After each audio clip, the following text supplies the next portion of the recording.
All right, I just went running, but I saw another statistic on like marriage rates, and I just thought it was interesting. I know I've talked about it before, but people used to get married when they were like 20 years old. Back in the 1950s, it says the average age of marriage was 20 years old for a female and like 22 years old for a man. And now it's closer to 30. 30 for a man, I think 28 or 29 for a woman in terms of when they're getting married.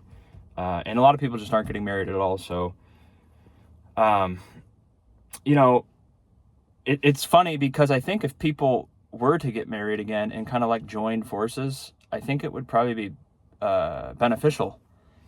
I think a lot of the way things used to be a couple generations ago was due to having like a cohesive unit.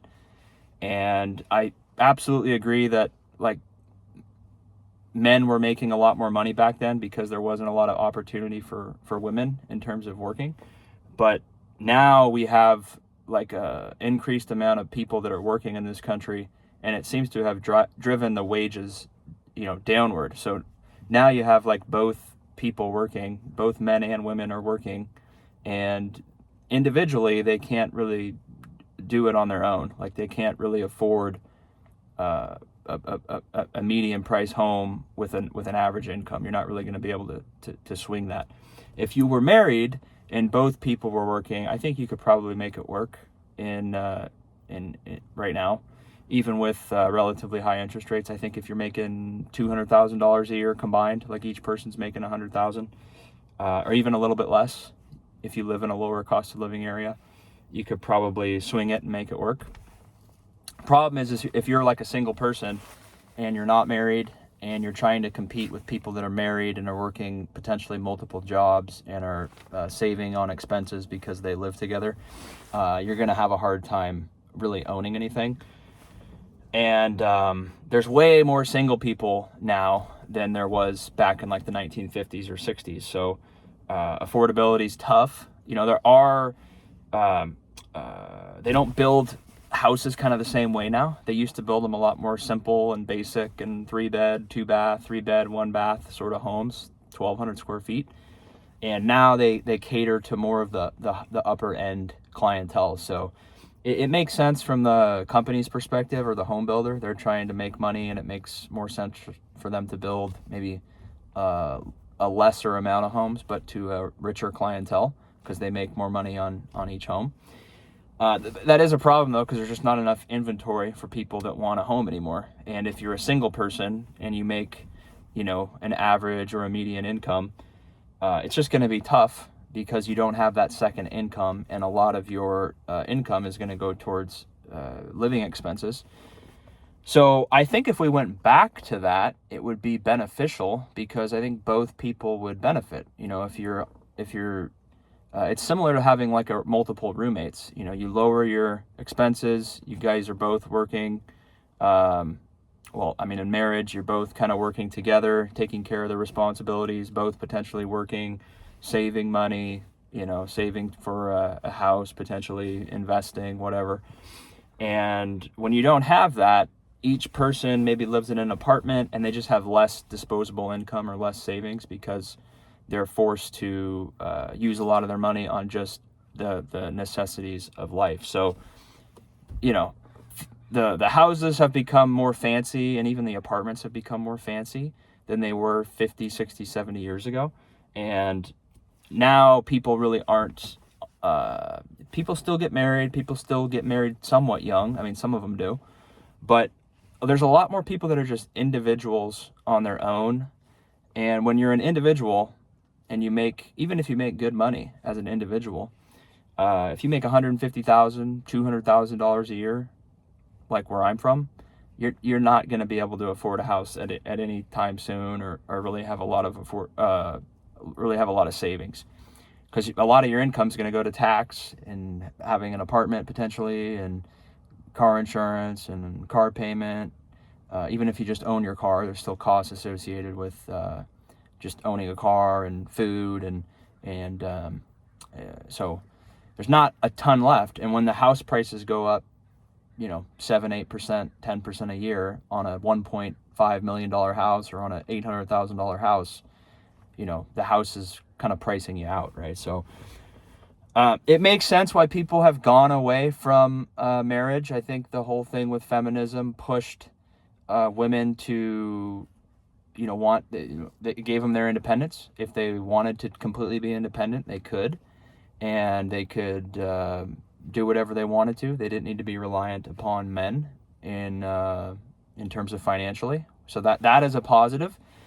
But now you just have a lot of people who are kind of on their own. And once you live a good part of your life being independent or not really relying on anyone or being part of a team, it becomes a lot harder to kind of change that mentality. And you kind of like being on your own, or you're used to being on your own.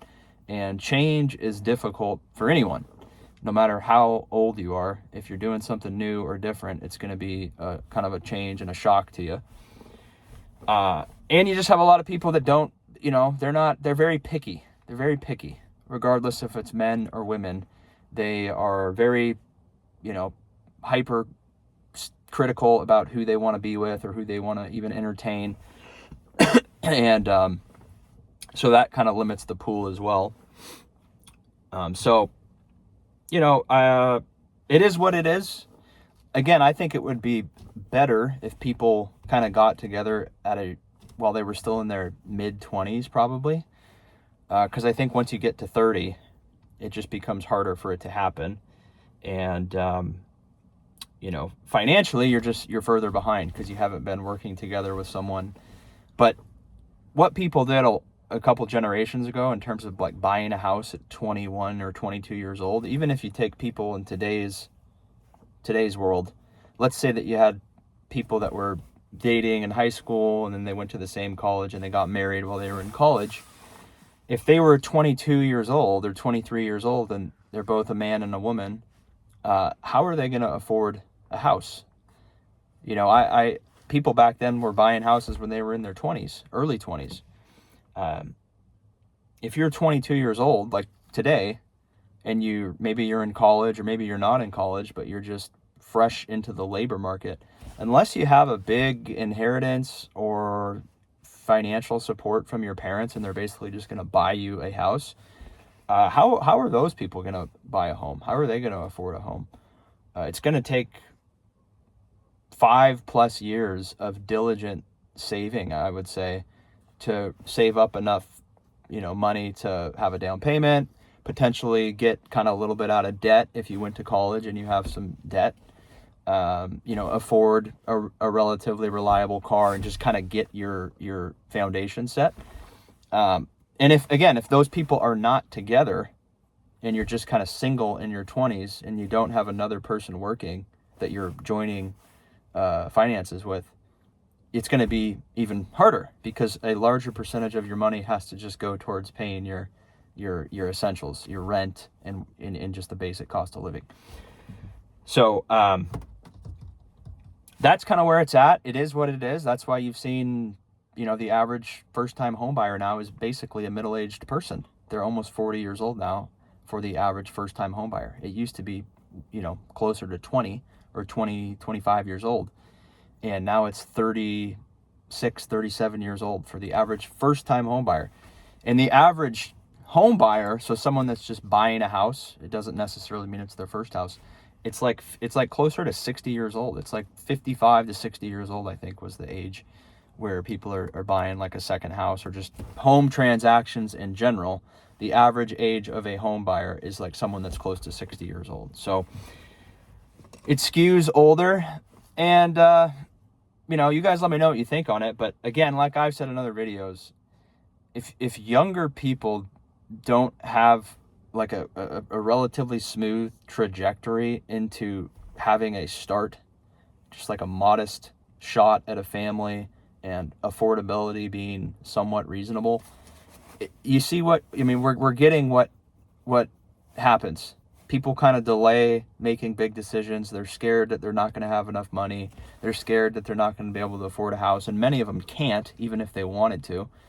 But maybe you do have the down payment, but then you look at the mortgage and it's 50% of your gross income. So that's a situation where you're kind of house poor, and a lot of people just don't want to do that. They say, I don't want to do that because, you know, if anything bad happens, or I lose my job, or there's an emergency, or I have a medical problem, or anything like that, or I need money for something that comes up, I'm going to be tapped out. You know, so much of my money is just going towards my house. And your house is, even though it's an investment, you're not getting any money out of it. It's not really an investment because it's not providing any sort of cash flow. You're just sinking money into it, and then you really only get the money out of it when you sell it. And you have to have confidence that there's still going to be people that want to buy your house, and that it still has, you know, the value plus all the interest that you've put into it. So it really is a money pit for cash flow, unless you're renting it out and you're covering your costs. But it can eat up a lot of your spare income. So I think a lot of people are hesitant to do that because they realize it's a huge financial commitment. And back, I think, a couple generations ago, people didn't have to spend 50% of their income on a mortgage payment. I know it wasn't ever incredibly easy, but I think it was more reasonable. Like, hey, maybe I'm spending 20% or 30% of my money on my mortgage and all the insurance and everything. But now it's very high. And if you live in like California or Florida, you know, with the home insurance and potentially like losing your house to a wildfire or a hurricane, you could be in really bad shape there potentially every year, where your house gets destroyed.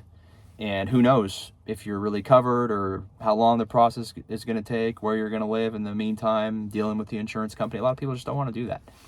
So anyways, let me know what you think. I'm going to go home. See you on the next one. Take care.